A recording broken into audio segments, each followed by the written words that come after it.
Your partner just criticized how you loaded the dishwasher, and suddenly you're questioning your entire worth as a human being. Meanwhile, they're spiraling because they think the kitchen chaos means they're failing at life.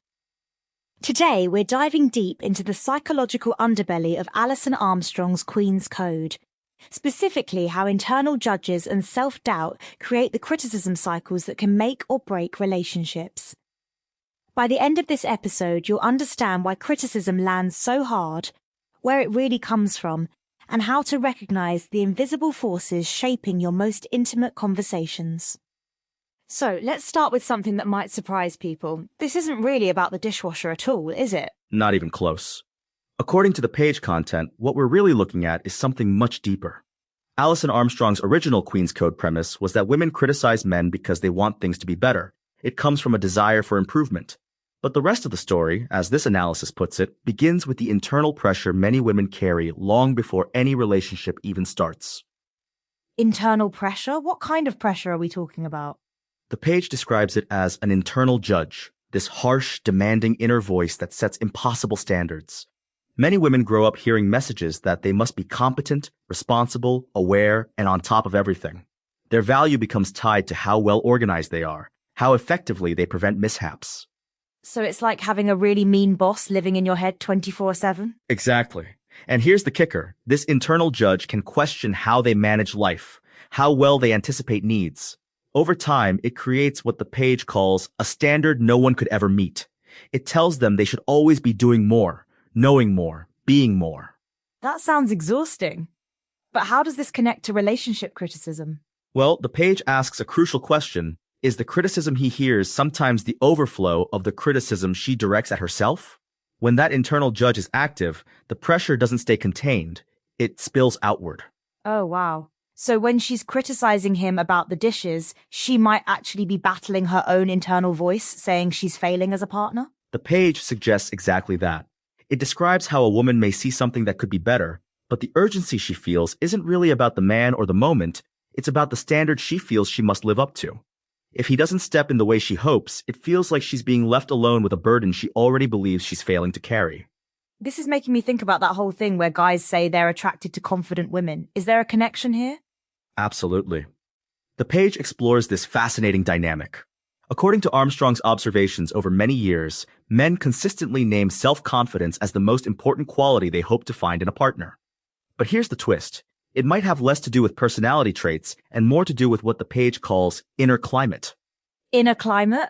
That's an interesting way to put it. The page suggests that a self-confident woman isn't as perturbed by her internal judge. She doesn't feel like she's living under an impossible standard or fighting that constant sense of falling short. And if she feels more settled inside herself, she's less likely to pull him into cycles of pressure, urgency, or inherited expectations. So he feels safe with her because she feels safe inside herself? That's exactly what the page suggests. It's not that confident women never ask for anything or never express frustration. It's that they're not constantly battling an internal war. But let's talk about the other side of this equation. Why does criticism land so hard for men specifically? This is where it gets really interesting. The page explains that criticism rarely lands as neutral information.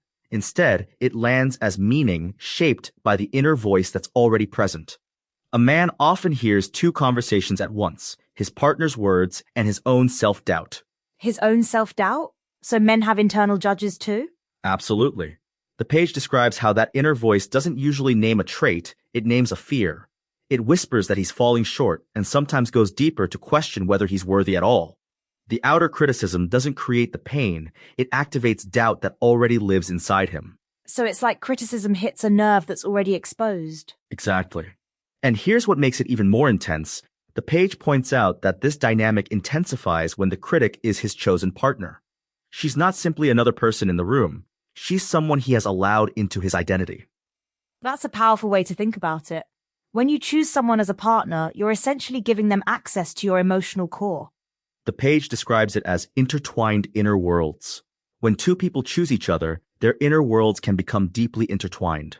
Her words can carry more weight than she intends because feedback from a stranger often stays about behavior, but from someone deeply connected to him, it can feel like identity. So that's why the same comment from a coworker might roll off his back, but from his partner it sends him into a spiral? Precisely. The page explains that the reaction may appear disproportionate, but it's often shaped by the depth of the bond. And here's the really fascinating part. It works both ways. How so? Because she experiences him as part of her chosen life, her own self-judgment can extend toward him.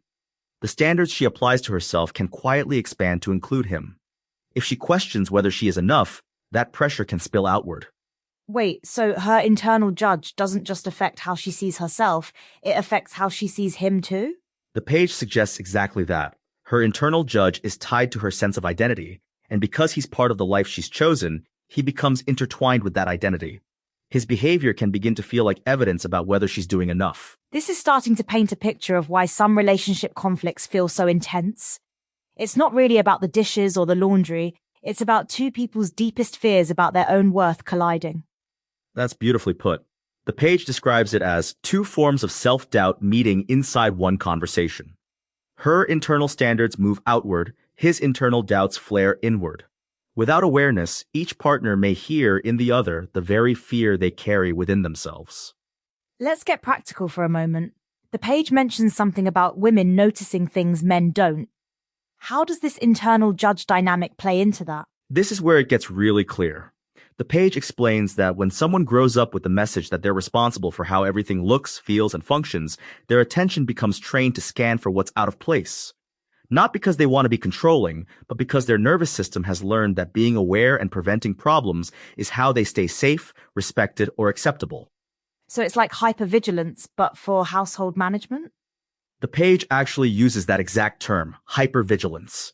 And here's the key difference. When a woman sees something that's off, her mind often doesn't treat it as a small detail. It may register as a sign that she's slipping or failing at something she believes she should be managing. While men often don't experience that same internal pressure, so they literally don't see the same things or attach the same meaning to them. Exactly. The page gives a great example about clutter. What may look like a minor detail to him might feel like a sign of inadequacy to her. And when the list of things that need attention never ends, it creates overwhelm, not because she wants perfection for its own sake, but because the standard she feels held to seems impossible to meet. You know what's interesting? The page mentions this thing about having company over. That seems like such a specific trigger. Oh, that's such a perfect example of how this plays out in real life. The page describes that moment when company is coming over and the pressure rises to make everything just right. There's often frustration with a husband or boyfriend for not helping or not doing things well enough. But the question is it really the guest's judgment that's at play, or the voice of an inner judge that's never satisfied? So she's not actually worried about what the guests will think, she's worried about what her internal judge will think? The page suggests that's often the case. And when that internal judge is active, the pressure spills outward. She sees things that could be better, senses things that could be improved, but the urgency isn't really about the moment, it's about the impossible standard she feels she must live up to. This is making me think about something deeper. The page talks about worthiness questions. What does that mean? The page describes this as the deeper, often unspoken fear, am I enough? For many women, that standard was shaped early through messages about who they needed to be loved, accepted, or respected. Over time, those messages settle into persistent questions. Am I worthy of love? Am I worthy of acceptance? Am I worthy of respect? And that inner judge is basically screaming, am I not good enough? Am I not worthy? That's exactly what the page suggests. And here's what's crucial. Beneath both patterns sits this deeper concern about worth. Many forms of self-judgment rest on that unspoken question. When that question lives inside both partners, criticism can press directly on it. So he might shut down to avoid confirming his fears, while she might intensify to relieve her own internal pressure? Precisely. The page describes it as a cycle where he shuts down to avoid confirming his worst fears about himself, while she intensifies because she's trying to manage her own internal pressure. Neither person is trying to hurt the other, but they're both responding to their own internal battles. This feels like it could be really helpful for people to understand, but I'm curious, does this apply to everyone? Are we talking about universal patterns here? The page is careful to note that these patterns are common but not universal. It describes tendencies shaped by socialization, early experiences, and relational dynamics, not fixed traits or gender absolutes. The FAQ section specifically addresses this, saying it's not claiming all women have an internal judge and all men struggle with worthiness. That's important to clarify. So what can people actually do with this information? How do you use this insight in real relationships? The page suggests recognizing that criticism often reflects internal pressure rather than relational failure. Partners can slow down, name what's happening inside, and respond to each other's fears rather than reacting to the surface behavior. So instead of getting defensive about the dishwasher comment, you might say something like, "It sounds like you're feeling overwhelmed right now." That's a great example.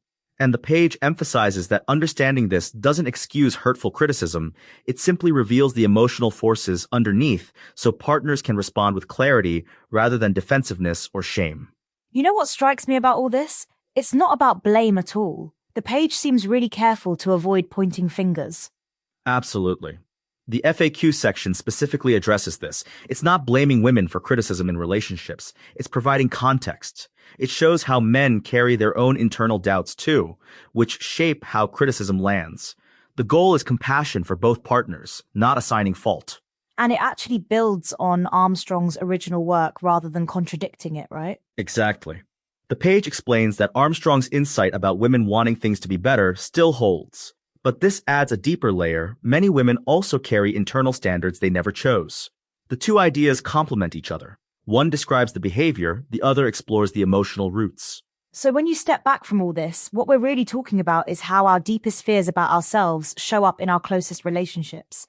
The criticism isn't really about the dishes or the laundry or whether someone remembered to take out the trash. That's beautifully summarized. We're talking about how internal judges and self-doubt create these invisible forces that shape every interaction. When you understand that your partner's criticism might be the overflow of their own harsh self-judgment, and that your reaction might be your own worthiness fears getting activated, everything changes. It's like having a roadmap for those moments when conversations suddenly feel way bigger than they should. Instead of wondering why your partner is being crazy or why you're overreacting, you can recognize these deeper patterns at play. And that recognition creates space for something different. Instead of two people defending against each other's fears, you can actually address what's really happening underneath.